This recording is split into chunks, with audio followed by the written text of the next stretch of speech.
happening? What's happening? Disney is releasing Inside Out 2. I'm so excited. The sequel to the OJ. You know the movie about Riley, our favorite 11-year-old girl who moves with her parents from Minnesota, freezing cold, to San Francisco and freaks out a little? Yes, I love it. Yes. So they tell the story in her head about the 5 personified emotions: joy, sadness, anger, fear, and disgust, and how she manages her emotional responses from mission control headquarters in her brain. I love the movie. So do my kids.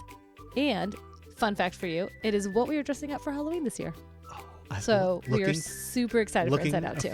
Forward to that. So anyway, Inside Out 2, right? Riley's now a teenager, and they added a few new emotions, mainly anxiety, envy, ennui, the French word for boredom. Oh, okay. And embarrassment. And she's got to work herself through all this new stuff that comes with these more complex emotions because she's a teenager. I think it's super healthy that we talk about all of these different emotions, especially in our teenage years. And I love the way, though, that Disney pretends it's a kid's movie, but really it's more for adults because, am I right? Totally. I love me a good movie and all. But what does this even have to do with being cultured and curious, Pete? Nothing. Okay. I just like going to the movies and eating popcorn and drinking Diet Coke.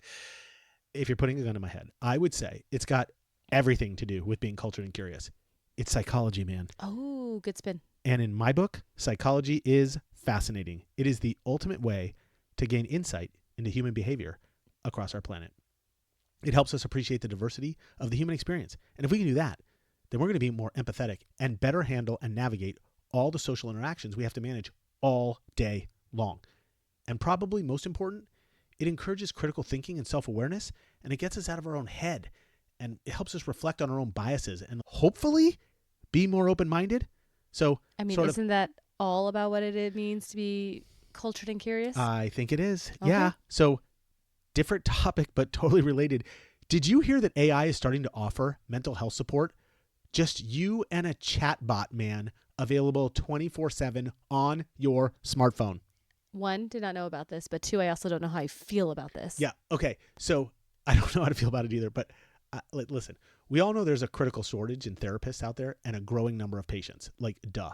But AI is supposed to fill the gap? Really? No. Listen. No. This AI psychology is totally next level. Say hello to the Woebot. That's the name. Stop it. Yep. Like robot, but a woe. Woebot, a new app that is kind of like a pocket therapist that uses the text function to help manage problems like depression, anxiety, and loneliness. Woebot is trained on large amounts of specialized data to help recognize words, phrases, and even freaking emojis associated with dysfunctional thought, and then synthesize the user's inputs and mimic a type of in-person talk therapy called cognitive behavioral therapy, or CBT. You're just talking crazy shit. No. Look, on the one hand, I get it, dude. We at some point have to modernize psychology. It's actually hard to find I personally have looked for a bunch of therapists since Gabby passed. It's hard. And then you put a lot of time into finding someone, it doesn't work out. It's a pain in the ass. But also, realistically, it's not like therapists are always on call and available when you need them. Like in my case, a lot of times 2 a.m., I can't sleep. I'm about to have the panic attack. I'm thinking about Gabby. It's freaking me out. And so I feel like we're leaving a little bit of clinical value on the table because I can't call someone at that time. I mean, sure, I can call a friend. I get it. But a therapist ain't answering at that time.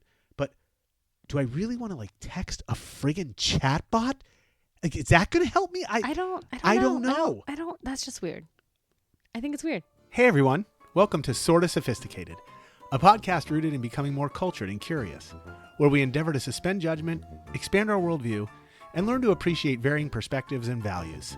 But really, it's a show where we hope to enlighten anyone who cares on topics that might make them more interesting and well-versed humans, and just dangerous enough to hold their own in this sophisticated world. Sort of.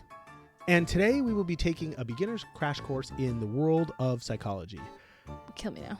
Right. Okay. So, funny story about psychology experiments, because we're going to talk a little bit about them. A funny story. Yeah. Well, maybe I don't know if it's a funny story. Me and my wife shared a toothpaste tube for a lot of years, right? Ooh. Are you a bottom squeezer? Yeah. So we would. So this was the game. Because this is my philosophy on life. Not how I squeeze. This was literally the game. Who could get the last bit of toothpaste out of the toothpaste? it got so weird at one point. Like, I remember when we would do this all the time. It was classic. Okay, what would you do? I would, at the end, when like you couldn't get anything else out, I would cut the toothpaste tube in half, and I would extract whatever I could get out of it, and then lay the 2 pieces on the counter with a little sticky note that said, "I won." And whoever threw have problems. No, whoever threw away the toothpaste tube had to go buy more toothpaste. And it was like our super cute little way of just loving on each other. And I think it was a classic psychological experiment. And that's my story. It's very intriguing. So there you go. Okay. And our word of the day is concatenate. Our challenge is to work this word into the podcast somewhere and make it seem like we meant to. And the definition of concatenate is? Hold on. Let me channel my inner Will Ferrell from old school. No? Okay, here we go. Nucleotide alignments were created by the concatenation of the individual gene alignments. Whoa, I just blacked out. What happened? I mean, you said something extremely smart and no one understood. So I don't know if I'm able to work that in. But I guess I need a glass of water, people. I don't even know what just happened. Concatenate, like to bring things together. Okay. Yeah. Okay. Easy enough. All right. So today we'll be diving into the fascinating world of psychology to unravel the mysteries of the human mind. We're going to explore how psychology shapes our daily lives, influences our decisions, and enriches our understanding of ourselves and others. From a little science behind our emotions to the intricacies of cognitive development and behavior, we'll uncover the profound impact that psychological principles have on everyday life. Whether you're a seasoned psychologist. I feel like you need to stop listening now if you're a seasoned psychologist. Damn. I'm sorry. I just, Wow. you already wanted to replace them with AI bots. Wow. Or just curious about what makes us tick. This episode promises to entertain and inspire you to see the world through a new lens. Wait, how do we even begin to learn about psychology? Like, we had to take a whole class and then classes and A, B, and C. And no. Like, do I need to look inside my mind's eye? No. Just relax. Just kill me now. I'm not ready. Oh, my God. Okay, listen. To appreciate psychology, we got to first do a quick inventory on what's going on upstairs. Like in the old noggin, the noodle, the bean. The what? The brain, dude. You know, the 8-pound organ that sits on top of your neck there. That Wait, basically is your brain 8 pounds, but your head is 10 pounds, so your skull's only 2 pounds? Yes. Oh. What is it with you and math? I'm sorry, that was just... Yes. So the brain, right? The brain. So here are the basics. So I'll buzz through this. So neurons. The brain is made up of approximately 85 billion neurons, which are the basic building blocks of the nervous system. Neurons communicate with each other through electrical and chemical signals, people. I think we all know that. Just like the plants in the Amazon. Oh, my God. All right. Then you got the synapses. Neurons are connected by synapses. Think of them like traffic intersections, where the exchange of info occurs via neurotransmitters. This communication is super key for all brain functions, unless you're a vegetable, in which case then there ain't no exchange going on upstairs, if you know what I mean. You said that too lightheartedly for the fact that people are vegetables. Well, the vegetables won't know it. Okay, so some key neurotransmitters include, I think you know some of these, dopamine. That's our high five guy or the pat on the back guy. Yay, dopamine. Then you got serotonin, the Zen master. He's the one who's telling you, like, take a deep breath, like, relax, everybody. Then you have acetylcholine, your personal trainer and multitasking assistant, like rolled into one. He's the guy with the clipboard yelling like, all right, muscles, let's hustle. Like that guy, right? I don't think I have a lot of that one. You don't have I don't got a personal trainer in my brain, no. Okay. Then you have glutamate, the life of the party, the super energetic guest who's always hyping up everybody, getting things moving along. Yeah, glutamate. So you have a lot of that. Yeah, I've got a lot of glutamate. And then you have GABA, the bouncer at the super exclusive club with the dark sunglasses and the sleek black suit, ensuring things don't get too rowdy inside. Whenever the party gets out of hand, GABA steps in with a calm, deep voice and says, all right, folks, let's bring it down a notch here, people. The responsible one. Yeah, totally. Okay. And then from there, you got like the major brain regions. You got the brain stem. He's the guy who controls basic life functions such as breathing, heart rate, and pooping. You know, sort of important stuff to stay alive. And the stuff that we don't really think about. That's the brain stem. Okay, then you got the cerebellum. He handles movements, balance, and posture. Right? So you don't have a cerebellum. Wow. I'm just saying your balance is... I'm okay. I'm not getting that old. Okay. That's ageist. Bring it down a notch. All right. Then you have the limbic system. He's the guy who handles the emotions and memory. And finally, the cerebral cortex, the guy responsible for all the complex shit that goes on in your brain, like thought, decision-making. It's got 4 lobes, and it handles all of our heavy lifting. Okay, well, how does this all work together? Because All I right. feel like a lot of this is just like, it just happens. Yeah. So here's how it works. So like you wake up in the morning, shout out to the brainstem, thank you for waking me up, and immediately start interacting with your environment. And if you're anything like me, it just gets worse from there. Okay, just kidding. So we just walk around all day and we process our environment through our senses, learn new shit, stress out about the shit we just learned, adapt to the shit that we just stressed out about, drink heavily, binge watch some TV, tell ourselves we'll be better tomorrow, and then hit the hay. Rinse, repeat. Got it. I will say Pixar did a really great job illustrating what you just laid down there. They did. This is why we're going to go watch Inside Out 2 and have some popcorn and Diet Coke. Perfect. All right. So basically all these brain regions work together all day long, shooting neurotransmitter juice all over the place, helping us figure out which one we like best and how to repeat that behavior to get the reward again. But it's mostly just a fight club between the limbic system and the cerebral cortex, seeing who wins the match for the day, while the other two are just sort of running in the background, making sure you don't die. And if that shit's not balanced all that well, and one guy is winning like way too much of the time, then you got yourself a psych disorder, and it's time for some AI therapy, baby.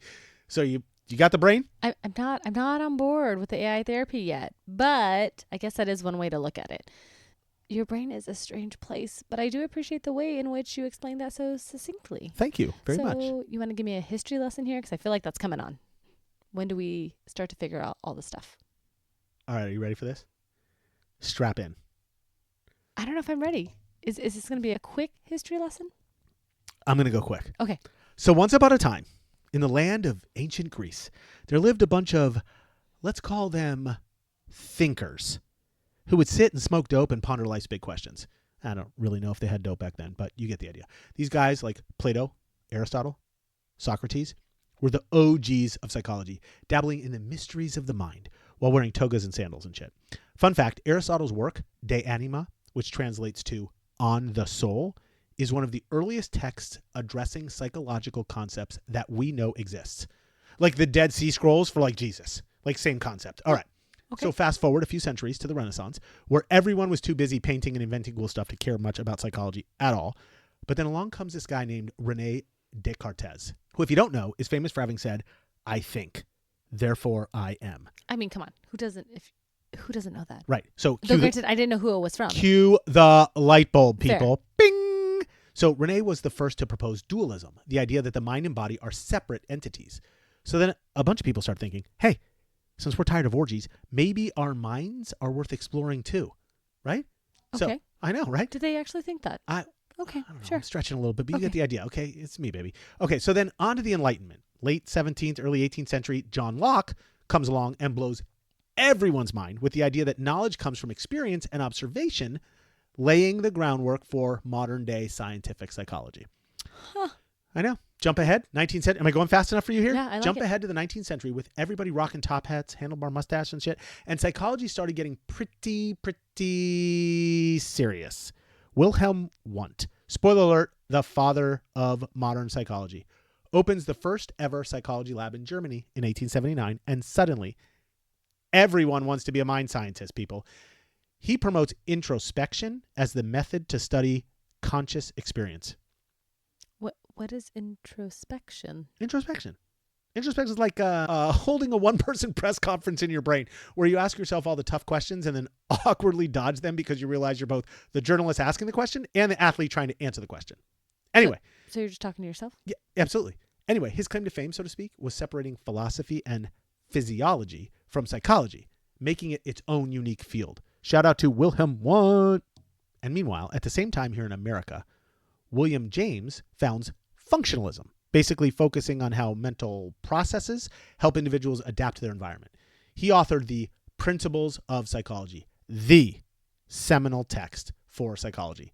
These two dudes were the OG of the modern day guys. But who technically is then the founder of psychology? That's going to be, you're going to call him Wilhelm Wundt. He was the father of modern psychology. And Yes. he's the one who told us that we need to introspect Yes. ourselves. He's an introspector, but William James, you can't deny William James. He was Yes. a badass in America.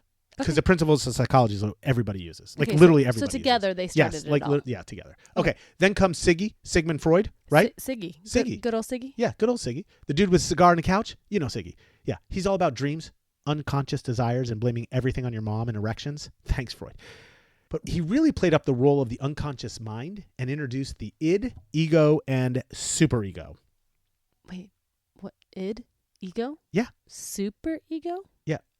No? Okay. You wanna explain that a little bit? I don't know how I'm going to do this easily. Okay, the id, your inner toddler.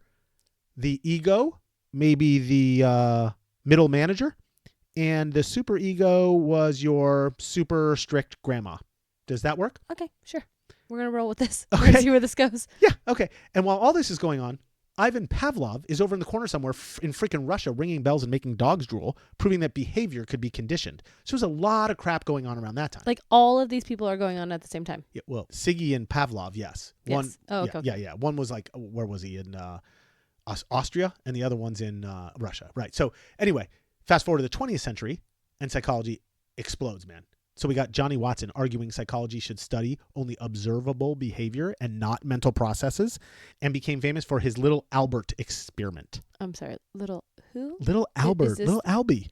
Is this like the Albert piercing? No, this is like No Little relation? Albert. Not to be Okay. confused with Fat Albert or the Albert piercing or whatever you're talking about. That's a whole different Albert. Prince Albert? No. Little Albert was the baby that ended up being scared shitless of a white rat because every time he would show it to him, they would smack a lead pipe with a hammer. It's all about classical conditioning to get an emotional response. What the hell? Yeah, this is what they did. Okay. They'd show him a white rat. So that's how it started. They showed him a white rat. He thought it was cute. He would pet the white rat. But after a while, what they did was they took a lead pipe and a hammer, and every time they brought the white rat out, he would literally make a fucking smashing noise with the hammer on the lead pipe, and it scared the shit out of the kid. The kid was like 9 months old, Little Albert. And so the kid obviously started getting scared of the rat, so much so that as soon as the rat came out, before they even made the noise, he was freaking out. Classic conditioning. Yes. Okay. I feel like they need to put lots of money in his therapy jar. It's insane the way we used to test on people. Okay. Anyway, then around the same time, you got B.F. Skinner, famous for his Skinner box, where rats learn to push levers for snacks. Well, smart rats anyway. The dumb ones just died of starvation, I guess. So he's basically trying to figure out how consequences shape behavior through reward or punishment. And I think it worked. I mean, clearly. Yeah. And Carl Rogers was busy being all empathetic and touchy-feely, while Abraham Maslow makes a pyramid of needs. Go figure. Self-actualization is at the top. And that's a run-through of all the important guys, I guess. I'm sure there's a few more, but you get the idea. So anyway. I mean, that's a lot of guys. Yeah. Yeah. So today, psychology's everywhere. From therapy couches to frickin' corporate boardrooms.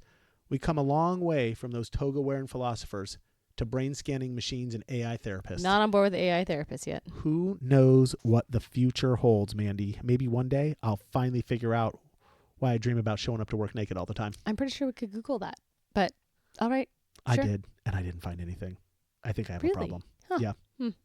Maybe you should ask your AI therapist. I think your AI therapist will do it. Maybe I'll send her an emoji. All right. Why don't you go ahead and give me a list of all the different psychologists so we can run down it and see which one can help you with this little naked time. Yeah, there's a lot of different fields, right, of psychology. So first we got developmental psychologists who study how we evolve from these adorable babbling little infants to like super complex adults. Spoiler alert, some of us never outgrow the terrible twos. Yours truly included. Then we have the clinical psychologists. They're like the emotional mechanics of the mind. They fix mental health issues with therapy and the occasional, how does that make you feel, Amanda? They're the ones who keep us from totally losing it, like we're laying on the couch, you know? They're my favorite. Okay, then that's what you need. All right, so then we have the cognitive psychologists, study how we think, learn, and remember. They're the folks who understand why you can remember every friggin' word to a song from 1995, but not where you left your car keys in the morning. Maybe they should be my favorite. Okay, so you have two favorites. I have a feeling everyone's going to be your favorite. Okay, sorry. Then there's the social psychologist trying to figure out why you do embarrassing things in front of people you want to impress. They help us figure out why we feel the need to post every meal on Instagram and how peer pressure makes us do all that dumb shit. All right, next you have the behavioral psychologist. They're the creepy voyeurs, man. They watch people and animals like they're in a reality TV show, figuring out why we do what we do. And finally, there's the industrial organizational psychologist. Pause. Can we go back to the reality TV show? Uh-huh. Do you think a psychologist created reality TV? Do I think a bunch of them were sitting in a room and had some ideas? Hell yes. Okay. Totally. I was like, because that would be just the perfect experiment. Oh, yeah. Convince people that they're going to be on they're, TV. Dude, they're behind all this shit. Oh, totally okay. are. Okay, Yes. okay, sorry. I digress. Okay. And finally, there's the industrial organizational psychologists. Boring. They help make your workplace slightly less miserable. They try to boost productivity and morale and just try to keep everyone from not quitting in mass after the holiday party. I feel like every workplace should have one. I know. We used to. We don't anymore. Anyway, there's probably a few more, but... Did everyone quit in mass? No, nobody quit in mass. But we did have one, yeah. There's some more, but you get the idea. I think I get the idea. But how do all of these different psychologists tie in with Inside Out? Oh, they all do in some way, shape, or form. They're all in there somewhere. All right, so remember the OG movie, Inside Out, released in 2015 by Disney, right? Yes. Okay. I got to give a shout out to Pete Docter, the director. He was amazing. So it's about the 11-year-old girl named Riley and how she navigates her major life change. The story's set inside of Riley's mind where her 5 emotions are personified. Yep, got it. Okay, God, don't get mad at me. So it's super cute and very well done and earned a 90% on Rotten Tomatoes and won the Academy Award for Best Animated Film. I mean, that's amazing. It should have won the Academy Award for Best Film, in my opinion. True. Just not even animated, just film, period. No. I think I would agree because Right. the idea of learning to put language on emotion is a huge challenge for people. It is. And I think Disney and Pixar did an incredible job for both kids and adults in making a film that drops our defenses and really lets us better understand ourselves in a non-threatening way. Completely and totally. I know people that cried when this movie ended. Literally, that's how good they thought it was. Cheers of joy. Yes. Cheers of joy. Absolutely, yes. I mean, if we can slow down and learn to name our feelings like she did in the movie, and while they're happening and we can do this, I think we can begin to understand ourselves better and kind of deal with all of our shit. Welcome to the podcast, people. So then, fast forward 9 years later, and here we are again with Inside Out 2, coming out in theaters, and Riley is back, baby. But this time as a teenager. So Riley's doing just fine and has her 5 emotions in check, and they're running a pretty successful operation in her head, and then bam, anxiety shows up and spoils the part. And anxiety's not alone. She drags along with her some new complex emotions. So basically, you need to watch the movie because the shit hits the fan and she's got more work to do in order to grow and become even more self-aware. I mean, the expectations are really high for this sequel, so I guess we're going to see where it goes. But now that we know all about what Inside Out 2 and we know just enough about psychology to probably start seeing some patients of our own, I guess the real question is, how does learning about psychology help me in my everyday life? Seriously? You think you're going to see some patients of your... I mean, if AI can do it... You're ready for that? Just saying, if AI can do it. All right, let me just start with, how doesn't it help? It helps with everything, especially self-awareness. I promise it's going to all around help your general well-being, improve your relationships, and just overall make you happier. So when I was young, I didn't really get it. I thought it was all tarot cards and gypsy shit, honestly. But now that I've been around a little while, I've started to really appreciate how psychology is helping me better understand myself anyway, has positively impacted me, even in the face of losing my wife. So first... You were in that generation of didn't believe in psychologists. No, I therapy. I'm not going to lie. I was. Yes. Okay. And now I am a super therapist proponent. So it totally has boosted my productivity and motivation. So a while back, I started setting SMART goals for myself every year. What are SMART goals? Specific, measurable, achievable, relevant, and time-bound. So it's an acronym. Specific, measurable, achievable, relevant, time-bound. And I track progress. So doing it in this way helps me break up shit that I think is overwhelming into smaller steps. And more recently, I started to focus more on activities that align with my interest and values more instead of just working on work and ta-da! Right. Podcast. This podcast. Thank you very much. Right. I like how that. Okay. I would have never started doing this without the help of some basic psychology techniques to begin with. So shout out to SMART goals. Seriously. I also, don't laugh at me, totally started using the Pomodoro technique at work to improve my concentration. And I got to say, it totally works. I'm sorry, Pomodoro? Pomodoro, yes. It's not like a pompadour? No. Hair? No, it's whoever the scientist that created it. Right. So you pick a task, you set a timer for 25 minutes, you do work, and then you take a 5-minute break. After 3 or 4 of the Pomodoros, you do those 4 times in a row, you take a longer break, 15 or 20 minutes. So now when I'm doing work on my podcast, it's totally helped me get farther faster because I would get super, I would spin out in my head and get super pissed and super frustrated. I set a timer, 25 minutes, Write, done, take a break, walk around, go again. All right, anyway. So second, it's helping me be less fat and less stressed out. So this sounds totally lame, I know, but I started using positive reinforcement to start eating healthy and exercising. Oh, yes? Like what? Are you Pavlov's dog? So kind of. So for running, it's all about the shoes. So I buy new shoes more frequently if I've met all of my short-term goals. So if I do my running, so for 3 months, if I meet the miles that I want to run, I'll buy myself new shoes. And I love new running shoes because they're super comfortable. And if I don't meet my goals, I have to wait because you don't need to buy, you can New use, shoes, yeah, yeah. You don't have to if you don't want to. Right. You haven't worn them out yet. No. And so for food, this one's maybe not awesome, but it's all about alcohol. So I'll buy more expensive whiskey the more I lose or maintain weight versus just like normal whiskey at the grocery store. And just note, it's probably not the best one for everybody, especially if they're trying to stop drinking. No, sort of. So if, but I get it. If You're that's their issue, right. But I don't have that issue. Right. So it's more like an indulgence thing. Yes. Like things that you indulge in is going to be your reward for hitting absolutely. your goals. Yep. Okay. That makes sense. I also meditate every morning. I use the Headspace app. I don't know if you use it. I love it. I don't. I probably it should. Totally helps me chill out and reduce my stress triggers. And I sort of get pumped for the day. I started gratitude journaling. So that was after Gabby died. I was like, oh my God, what am I going to do? Because like I was totally depressed. And I do it every night and it totally works. It gets me in a good mood before I go to sleep thinking about all the good shit in my life. So even if I had a super shitty day, I'll be like, I don't know. I heard the birds chirp in the morning, or I was able to talk to my kids today. Like I think of whatever the most basic thing is that makes me feel happy. And I'm like, holy crap, like I'm super blessed. It totally changes my mindset. So anyway. Good for you. I got to say, I think you're onto something. I mean, you're even nicer to me some days. I try. Just kidding. Yeah. But have you seen that all of these things have kind of helped you at work? So Pomodoro totally helped me at work. Yes. I reprioritize better. I'm setting more boundaries. I get my priorities straight, right? So I don't miss anything that's like super important to me anymore. So I was generally good at it to begin with, but now for sure, I don't mess around. And also with leadership a lot. So kind of a funny story about me. I always thought I was this like servant leader who stood behind my people and always made them look great. But I did some psychoanalysis work and figured out I'm considered what you call a charismatic leader, not a servant leader.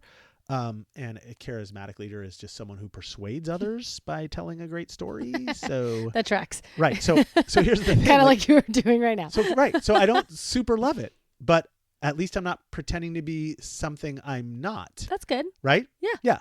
So it's embrace it. Everything's got a positive and negative. So when I use my storytelling skills wrong, I'm a manipulating asshole. But when I use it right, it totally works. But my point of all this is I'm no longer something I'm not. I was pretending to be a servant leader, right? And I've embraced the concept of not like I am who I am, like I can't change, but I recognize my strengths and I need to use them more appropriately. Right, being cognizant of it, yes, right? But isn't that part of, I think, the biggest thing of psychology is that when we're cognizant of who we are, why we do what we do, how we do what we do, and if we want to change, like how to work on that changing, it helps us become a better person. That's exactly the point. So that is how it helps. Yes. So you're answering your own question. I am. But it was from your story. Your story led me there. Yeah. Good job. No, I'd say just in general help me be a better person, right? I'm doing better at reframing negative self-talk. I totally give myself more grace than I used to. I'm generally a more positive person and focus more on being intentional. And I try really hard to display more gratitude and do more nice things for people. I'm trying to listen more, interrupt less. Except on the podcast. You just interrupted me.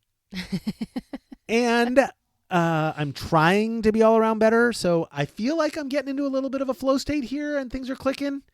You know, I'm only a year out of Dead Wife, but I think I'm onto something. I think I need to start taking notes from you. No matter what stage of life you're in, I think everyone could benefit from a little Psych 101 and get the basic tenets under their belt and start practicing some self-awareness. Amen. Preach it. It's like continuing, right? It is. You have to continue. Right. I think I'm going to add psychology to the homeschool curriculum for next year. Oh, let's go. The girls won't know what to hit them. They'll just be healthy little psychologists. Look at you. Good idea. I like self-aware and okay. Ready to go, let's go to the playground. All right. Funny. Well, your girls are awesome. They already have more self-awareness than most adults. Who are we kidding? They're good. They're good. I hope so. Again, we'll see. Long term. We'll see. See in the long run. But I'm kind of afraid to ask, are there fun facts in psychology? Because it seems like it's a little stiff and not, don't go there. Fun facts seem to come faster and faster in all of these episodes. What is happening? It's, again, the best part of the episode. Okay. I got a few. Okay. Lay it on me. And even if I didn't, I'd make some shit up because I totally know. Like, you love this. I get so excited. Right. It's the best part of the show. It's what I use in real life. All right. So, ready? First one. Dopamine makes you an info addict. I'm sorry, what?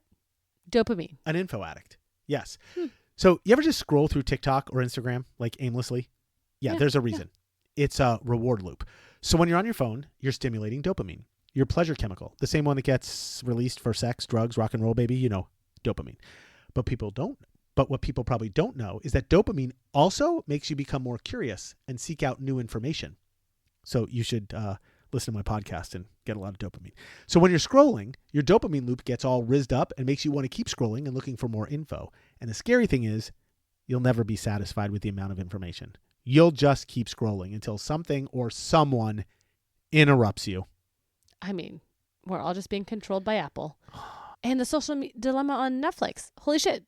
This is nuts. It's all coming together. Right. It is. That's a perfect example of being controlled. Yes. All right. If you haven't seen the social dilemma, you should totally watch it. You should. Shout out to Social Dilemma. All right. Number 2. Being in love is biochemically the same as having severe obsessive compulsive disorder. Having OCD? Yep.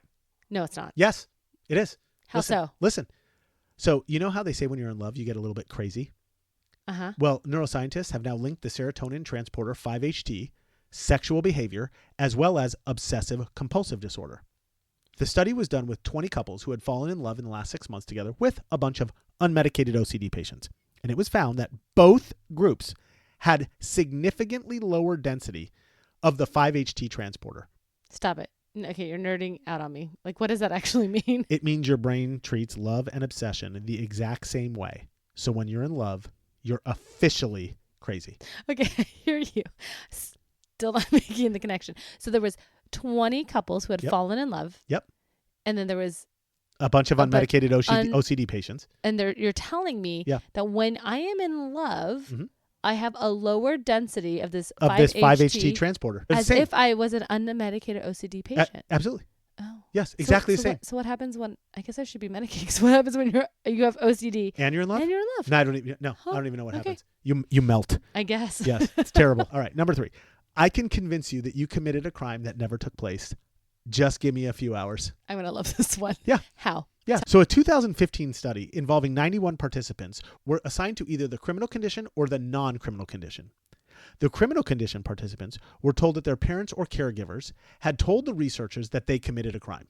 So like their mom or dad said that the kid committed a crime, but the kid's in the study. Within 3 hours, Amanda, the so-called suspects were questioned in ways that led them to believe and confess to a crime they didn't commit. Some were even able to describe the crime in vivid detail. Okay, well, I kind of call bullshit. No, Google it. It freaks me out. I don't want to believe you. It's called false memory. Look this up. But there is actually a case right now of a guy, the cops arrested him because he called in and said his dad had disappeared. And then the cops interrogated him for umpteen amount of hours. And he finally confessed to killing his dad. Yeah. And his dad was alive the whole time. Yeah, didn't even do it. No. There you go. Perfect example. Thank you very much. It happens. Look it up. GTS. Google that shit. Okay, crazy. All right. Number 4. Being alone for long periods of time is as bad as smoking. I mean, isn't that why they also do it would make sense that that's why they have, what is that? Confinement in prison? What's that called? Oh, solitary confinement. Yes. Yeah, right. That's why they do it probably. Yeah. So did you know that lonely people are 50% more likely to die prematurely than people with healthy relationships?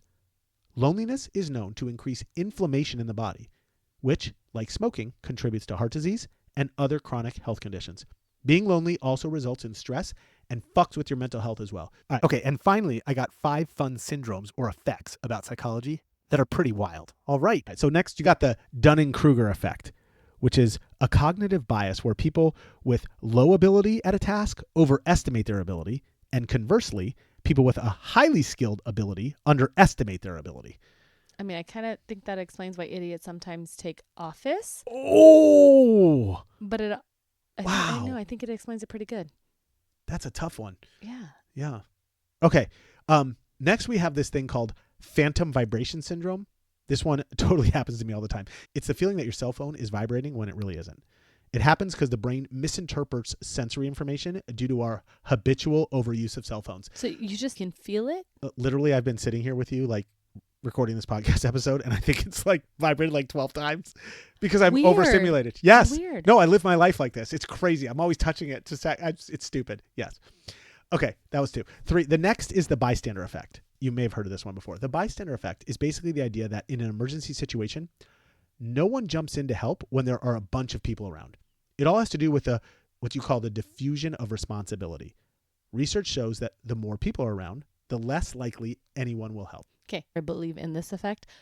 And the reason why is we were going to a Ducks game. Okay. And this guy was coming across, walking across the street, tripped and fell. Yeah. Smacked his head on the pavement, bleeding. Yeah. Glasses broken. And people kept on walking by. Like one person had stopped and was like, help, is anyone a doctor? And like swarms of people just continue walking. Like they stop, kind of stare and just keep walking, right? Yeah, people suck. And we luckily were with a firefighter and he's a paramedic. And so he stopped and he helped him and we called 911 and all that stuff. But it was amazing to me how many people. Yeah, assume someone else would help. Yeah. Yep. Yeah, so I also think it has a lot to do with like litigious society and like cell phones and people recording and everything that's going on. So I think there's a little bit of like people are nervous now and they don't want to as much, but I still think it sucks. I would jump in all the time. I mean, you'd have to wait till the situation happens, of course, but I think my instinct says I would jump in all the time. Yeah. Okay. Next one is called synesthesia. It's a condition where... Not anesthesia? No, synesthesia. Okay. A condition where stimulation of one sensory pathway leads to automatic involuntary experience in a second sensory pathway. Like the people who can see sounds as colors or maybe taste words. It's estimated that 4% of the population has some form of synesthesia, which I think is super cool, right? That's so interesting. Okay. And finally, there is emotional contagion. The idea that one person's emotions and behaviors directly trigger similar emotions and behaviors in other people. So this could explain why I feel happier when I'm around cheerful people or when I feel down when I'm around you. Wow. Ouch.